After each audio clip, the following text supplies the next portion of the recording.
Welcome to my 7th episode of Chasing the Perfect Pie in Bloemfontein. Today I bought the McCoy pie at Spar. And this is what it looks like. Doesn't look too bad, actually looks nice. As you can see, I learned my lesson last time when I rated the pie in the car.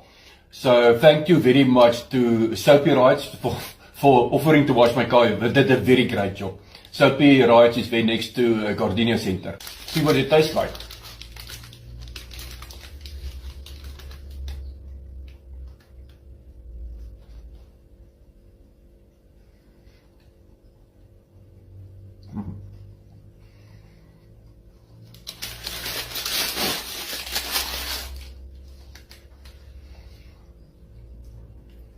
Actually, it tastes a lot like pie mint.